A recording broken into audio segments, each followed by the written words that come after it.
Hello and welcome to Exo Group Defence Academy. दोस्तों, जैसा कि आप लोगों को पता है कि आप लोगों के एग्ज़ाम जो हैं 12 जुलाई से 18 जुलाई के बीच में चलने वाले हैं।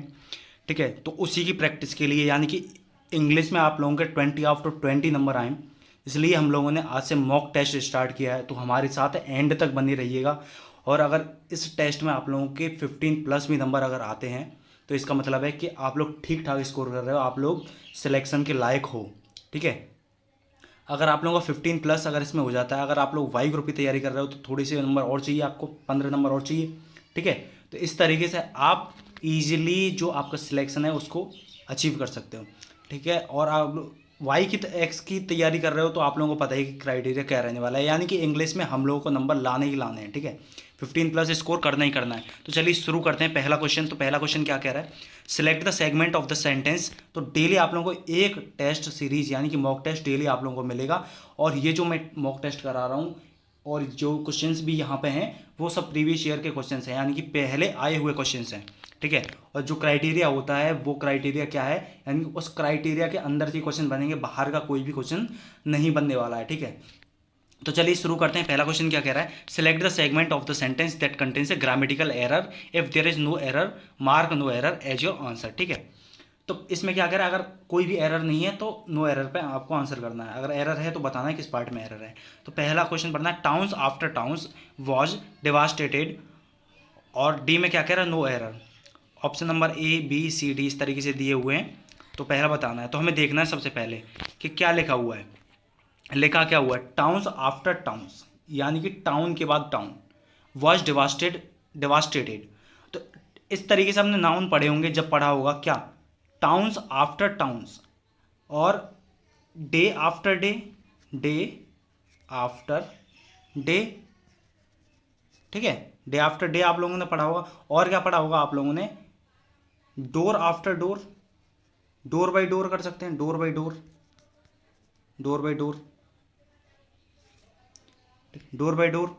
और यानी कि इसमें क्या रहने वाला है कि जब भी दो नाउन किससे जुड़ रहे हो, किसी प्रपोजिशन से जुड़ रहे हो, दो सेम नाउन किससे जुड़ रहे हो, किसी भी प्रपोजिशन से जुड़ रहे हो, तब वो हमेशा कैसे आते हैं, सिंगुलर आते हैं। जैसे डे आफ्टर डे, ठीक है, डे बाई डे, या फिर जो door door by door, day after day.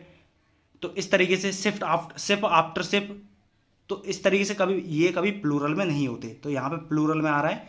तो इस तरीके से मैं कह सकता हूँ कि ये सिंगुलर में होने चाहिए थे। तो क्या हो गया अपना, तो ऑप्शन नंबर ए में हमारा क्या है, एरर है। तो इसमें क्या रहेगा, ऑप्शन नंबर ए में एरर है। नेक्स्ट क्वेश्चन देखते हैं। Next question, question number 2। तो इसमें क्या कह रहा है, direction in the following question, some parts of the sentence may have errors, find out which part of the sentence has an error and select the appropriate option, if a sentence is free from error select no error। ठीक है, इसमें भी error बताना है। Question को पढ़ना सबसे पहले, he had no illusion of being either distinguished writer or a editor। ठीक है, तो आप लोगों ने पढ़ लिया, he had no illusion of being either a distinguished writer और अ एडिटर।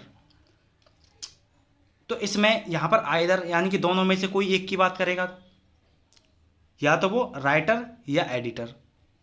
ठीक है, तो दो में से किसी एक की बात करेगा तो आइदर, तो यहां पर आइदर बिल्कुल हमारा सही है। तो ना तो ए पार्ट में दिक्कत है ना बी पार्ट में दिक्कत है। ठीक है, दोनों सही है, करेक्ट है। पार्ट नंबर सी में देखना, और अ एडिटर, तो आप लोगों ने पढ़ा होगा, जब भी आर्टिकल पढ़ा होगा तो आपने पढ़ा होगा ई, एडिटर। तो ई की साउंड से जो स्टार्ट होते हैं तो उनके साथ कौन सा आर्टिकल यूज करते हैं, एन, ना कि ए। तो ऑप्शन नंबर सी में अपना प्रॉब्लम है, ए की जगह क्या आना चाहिए, एन आना चाहिए। ठीक है, तो जो भी आप लोगों का रहता है स्कोर वो आप लोग कमेंट सेक्शन में जरूर बताएं कि हमारा इतना स्कोर रहा है। क्वेश्चन नंबर 3 पढ़ो, given below is a sentence, find the part that contains an error. वो भी एरर वाला क्वेश्चन है, तो इसमें बताना है हम लोगों को कहाँ पर एरर है। My mother does not like me coming late at night. तो इसमें क्या है, my mother does not like me coming late at night, मेरी माँ कभी नहीं चाहती।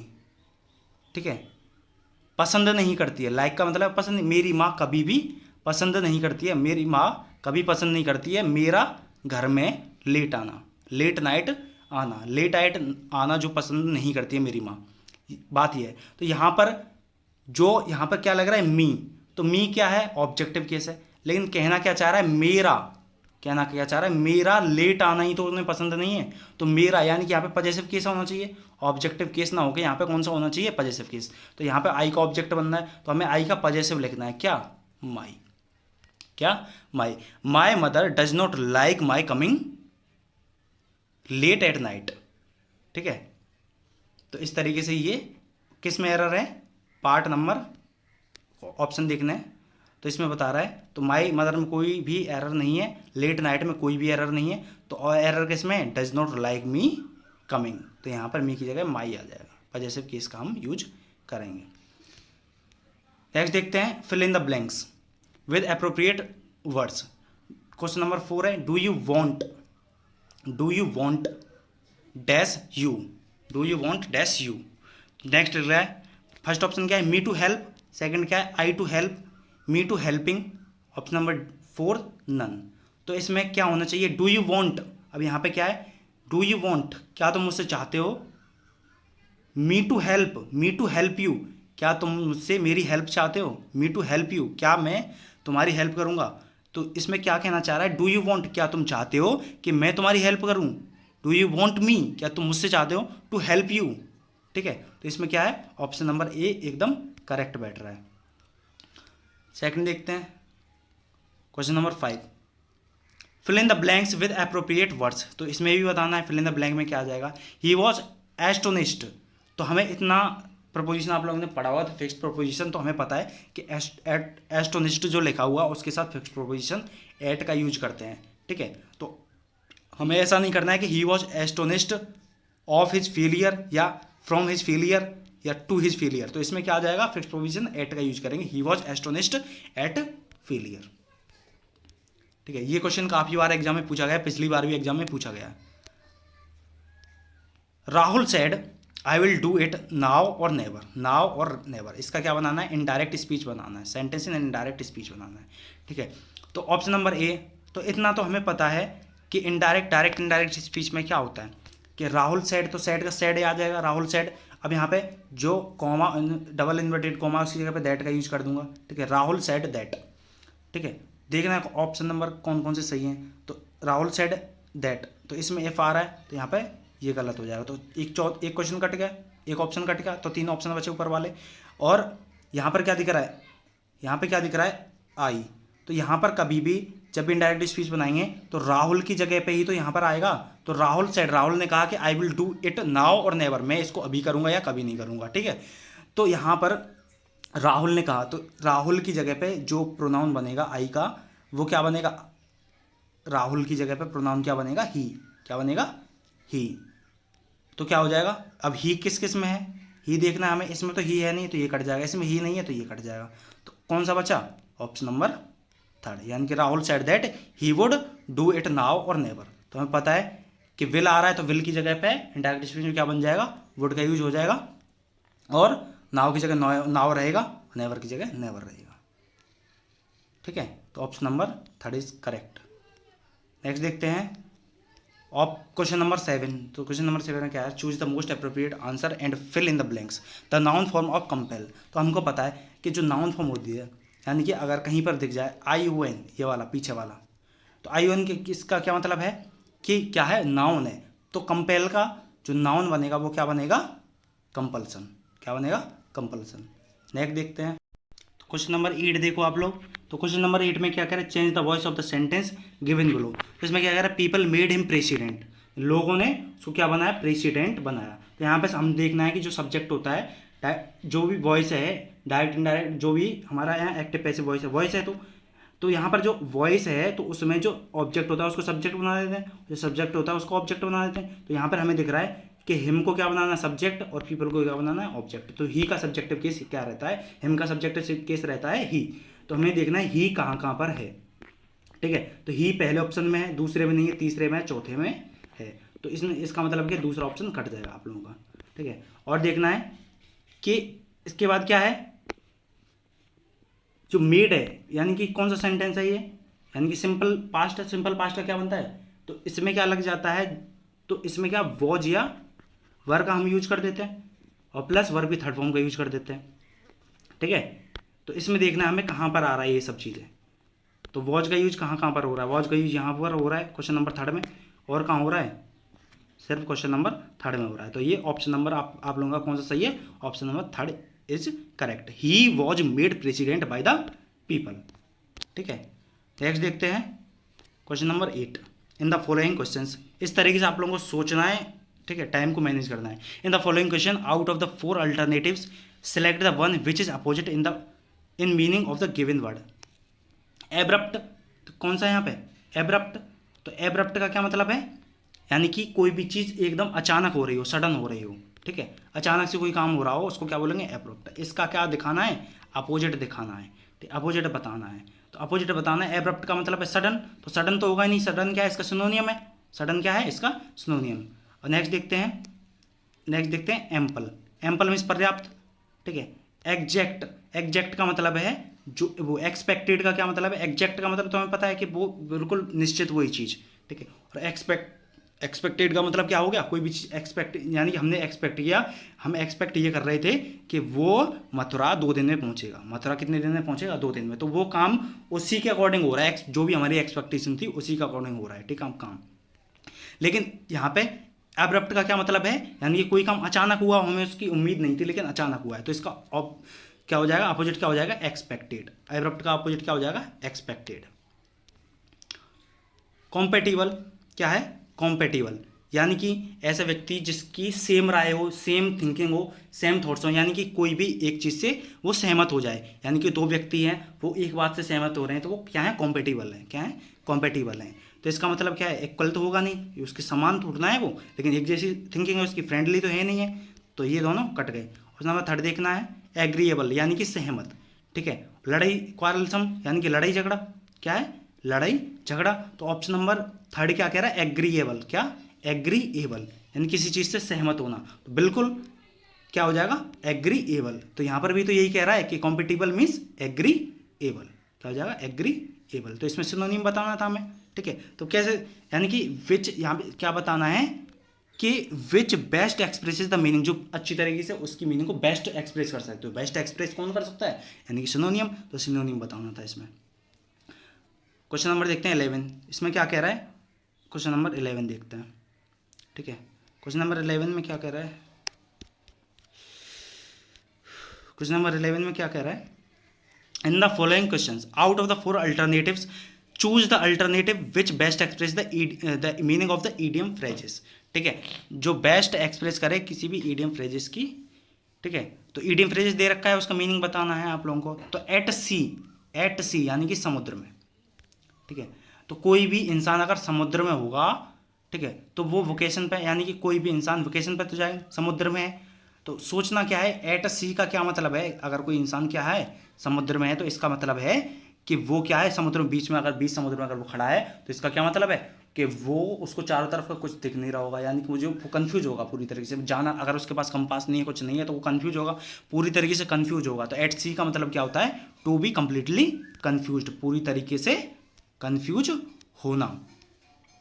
नेक्स्ट देखते हैं, in the following questions 4 words are given out of which one it's incorrectly spelled, find the correctly spelled word. ठीक है, तो देखना है, अपने 4 दे रखे हैं, तो इसमें बताना है कौन सा करेक्टली इनकरेक्टली स्पेल्ड है, यानी कि गलत कौन सा लिखा हुआ है। तो आप लोगों ने देखा होगा कि वैक्सीनेशन चल रहा है, तो वैक्सीनेशन का एकदम करेक्ट है वैक्सीनेशन।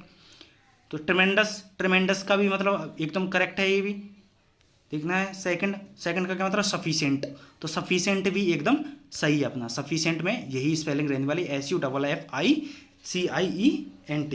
नेक्स्ट देखते हैं बटालियन। तो बटालियन की स्पेलिंग हमें पता है क्या होती है, BATTALION।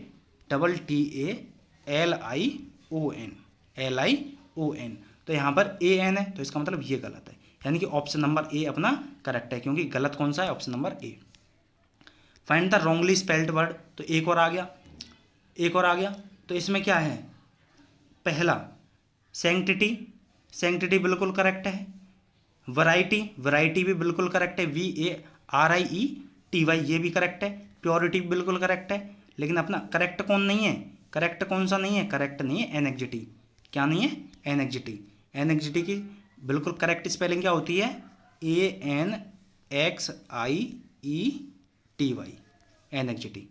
ठीक है, नेक्स्ट देखो क्वेश्चन नंबर 14 में क्या कह रहा है, a group of ships, one word substitution है। तो आप लोगों ने वन वर्ड सब्स्टिट्यूशन अगर नहीं की है अच्छी तरीके से तो हमारी जो यूट्यूब का जो चैनल है एक्स-वाई डिफेंस अकेडमी, उस पर जाइए और आप लोग क्या करो, सबसे पहले जो प्लेलिस्ट है उसको खोलो, प्लेलिस्ट वाले ऑप्शन को, और उसमें जाओ 2020 की, यानी कि अभी भी करा रहा हूँ 2021 वाली ग्रामर भी देख सकते हो, वन वर्ड सब्स्टिट्यूशन। और अगर आप लोगों को बहुत जो गिने चुने चाहिए बिल्कुल एग्जैक्टली वही, ठीक है, तो वो आप लोगों को मिलेंगे हमारे 2020 के प्लेलिस्ट में। ठीक है, इंग्लिश 2020 की प्लेलिस्ट में आप लोगों को मिल जाएगा। तो देखो पहला क्या है, अ ग्रुप ऑफ शिप्स का क्या मतलब होता है, फ्लीट, यानी कि बेड़ा, यानी कि जहाज़ों का, जो समुद्री जहाज होते हैं उसका बेड़ा। नेक्स्ट देखते हैं, a place where pigs are kept, ऐसी जगह जहां पर क्या रहते हो, पिग्स रहते हो, यानी कि सुअर रहते हो। पिग्स रहने वाली जगह को क्या कहते हैं हमेशा, स्टे, STY, पिग्स स्टे कहते हैं ना, पिग्स स्टे, तो वही है पिग्स स्टे। ठीक है, तो इसमें option number 2 is correct. Question number 16 देखो, PQRS वाला क्वेश्चन है। तो PQRS में हमेशा क्या करना है, as PQRS you are in, तो इसमें क्या जंबल्ड वर्ड दिए हैं, तो इसका कुछ ऐसा सेंटेंस बनाना है जिसका कुछ ना कुछ मीनिंग हो, एग्जैक्ट मीनिंग हम लोग को पता हो। ठीक है, एग्जैक्ट कुछ ना कुछ मीनिंग हो इसका, तब तो हम समझ सकते हैं। तो आप लोगों को बताना है कि आप लोग इसे ना क्वेश्चन जो हमारा ऑप्शन है उसके अकॉर्डिंग करने की कोशिश करना है। सबसे पहले देखना है कि कहाँ से हम इसको स्टार्ट कर सकते हैं। तो हमें दिख रहा है हम कहाँ से स्टार्ट कर सकते हैं, एवरग्रीन से, evergreen trees are a symbol. अब जो एवर यानी कि सदाबहार जो पेड़ हैं वे एक सिंबल हैं। अब ये तो हमें पता नहीं किसका सिंबल है, तो यहाँ पर ये बताएगा किसका, सिंबल ऑफ, तो ऑफ आ रहा है, सिंबल ऑफ फर्टिलिटी, यानी कि जो फर्टिलिटी के सिंबल हैं। ठीक है, तो इतना हो गया आप लोगों का। तो इसके बाद क्या आना चाहिए, आर के बाद पी, यानी कि आर हो गया अपना, पी हो गया। अब तो हमें क्वेश्चन में देखना है कि आर और पी किस किस ऑप्शन में है। आर के बाद पी इसमें नहीं है, तो ऑप्शन नंबर फर्स्ट एकदम गलत हो गया। ठीक है, सेकंड देखना हमें, सेकंड में आर पी बिल्कुल है, तो ये भी हो सकता है। आर पी यहाँ पर भी है, आर पी यहाँ पर भी है, तो 3 हो गए अपने। ठीक है, तो पहला यानी कि आर से पहले तो मैं बताऊँ कि क्वेश्चन कैसे करना है वो दिखा दूँ, फिर इसका आंसर अच्छी तरीके से बताऊँगा, तो मैं डिफाइन करके पहले बता दूँ कि पेपर में कैसे करना है हमें। तो हमें इस तरीके से, यानी कि आर से स्टार्ट हो रहा है उसके बाद पी आ रहा है, तो हमें लगा देना आर और पी से कौन सा स्टार्ट हो रहा है, आर पी से दूसरे नंबर का स्टार्ट हो रहा है। फिर इसके बाद देखना है एस अगर हमारा सही आ रहा है, तो evergreen trees are symbol of fertility. अब एस इसके बाद फर्टिलिटी है, यानी कि जो सिंबल है किसका, जो एवरग्रीन ट्रीज हैं वो सिंबल है किसके, फर्टिलिटी के। तो क्या हो गया, आर और पी, आर और पी हो गया अपना। उसके बाद क्या है, उसके बाद हमें क्या है, फर्टिलिटी के हैं। ठीक है, क्यों हैं ये भी तो बताना चाहिए, फर्टिलिटी अब क्यों है, because they do not die, क्योंकि वो मरते नहीं है, तो अब सी आ गया, वो एस आ गया। और उसके बाद इन the winter, in the winter, तो क्या हो गया, RPSQ, RPSQ बिल्कुल एकदम एग्जैक्ट मीनिंग बन रहा है, evergreen trees are a symbol of fertility because they do not die in the winter. ठीक है, तो इसमें ऑप्शन नंबर सेकंड बिल्कुल करेक्ट बैठ रहा है अपना, RPSQ। नेक्स्ट देखना, इसी तरीके से आप लोगों को एग्जाम में क्वेश्चन टैकल कर दें। क्वेश्चन नंबर देखो 17 में क्या कह रहा है कि ये क्या 17 जो क्वेश्चन होगा, यानी कि हमारे क्या है, एयरफोर्स एक्स या वाई ग्रुप में हमारे क्या आते हैं, यानी कि जो पैसेज आता है उसमें 3 आप लोगों को क्वेश्चन देखने को मिलेंगे, 17, 18, यानी कि 4 क्वेश्चन देखने को मिलेंगे, 17, 18, 19 और 20, 17, 18, 19 और 20, 4 क्वेश्चन आप लोगों को देखने को मिलेंगे किसमें, हमारे पैसेज में। तो पैसेज को सबसे पहले अगर आप लोगों को जल्दी करना, टाइम कम है हमारे पास और जल्दी क्वेश्चन करना है, तो हम क्या करेंगे, सबसे पहले क्वेश्चंस को पढ़ना है, हमें क्वेश्चंस को सबसे पहले पढ़ना है। अगर हमारे पास टाइम पर्याप्त है, सफिशिएंट टाइम है, तो हमें क्या करना है, हमें सबसे पहले उस पैसेज को पढ़ना अच्छी तरीके से, उसके बाद क्वेश्चंस पढ़ना है। ठीक है, अगर हमारे पास टाइम है, तो अगर टाइम नहीं है तो सबसे पहले क्या करना है, जो हमारे जो हैं क्वेश्चंस उनको पढ़ना है। तो ठीक है, अगर हमारे पास टाइम नहीं है, तो हमारे पास तो अभी तो टाइम है, समझा रहे हैं तो ठीक है, तो इस तरीके से हम इसको पढ़ेंगे पहले, उसके बाद आंसर देंगे।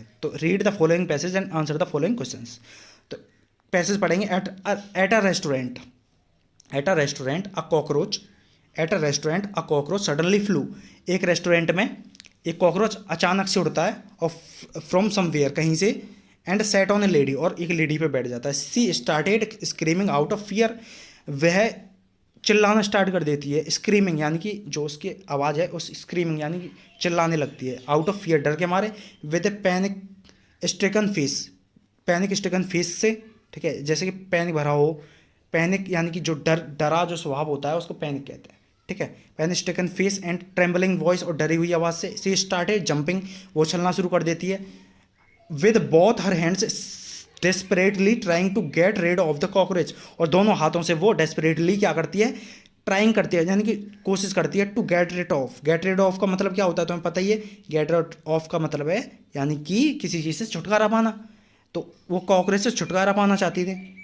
इसलिए वो चल रही थी और दोनों हाथों से कोशिश कर रही थी उस कॉकरोच से छुटकारा पाने की। Her reaction was contagious, her reaction were contagious as everyone in her group also got panicky, वो ऐसे रिएक्ट कर रही थी जैसे कि जो उनके ग्रुप का हर मेंबर क्या हो रहा था, पैनिक हो रहा था। The lady finally manage to push the cockroach away, but तो लेडी एंड में क्या हो गई, फाइनली मैनेज, उसने अपने आप को क्या किया, मैनेज किया, और जो कॉकरोच था उसको पुश किया, फेंक दिया दूर, but it landed on another lady, उसके बाद क्या हुआ कि जो कॉकरोच था वो दूसरी लेडी पे गिर गया, इन द ग्रुप में ही। Now it was the turn of the other lady, अब ये जो टर्न था किसका, दूसरी लेडी का, ग्रुप की, टू कंटिन्यू द ड्रामा, उस ड्रामा को कंटिन्यू करने का, ठीक है।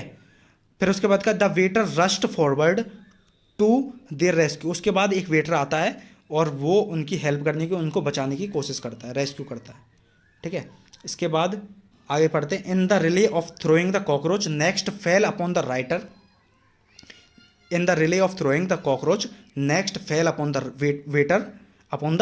वेटर, उसके बाद क्या होता है, in the relay of throwing the cockroach next fail upon the waiter, और किसके बाद, उसके बाद उन्होंने फेंक दिया, तो उसके बाद वो किस पे गिर गया, वेटर पे, ठीक है। द वेटर स्टूड फर्म, जो वेटर था वो दृढ़ विश्वास के साथ खड़ा हो गया, स्टड फर्म का मतलब है दृढ़ विश्वास के साथ खड़ा होना, ठीक है। Composed himself and observe the behaviour, और अपने आप को इस तरीके से खड़ा किया, कंपोज किया और ऑब्जर्व किया उसके बिहेवियर को, ऑफ द कॉकरोच के बिहेवियर को, ऑन शर्ट, जो उसकी शर्ट पे पड़ा हुआ था।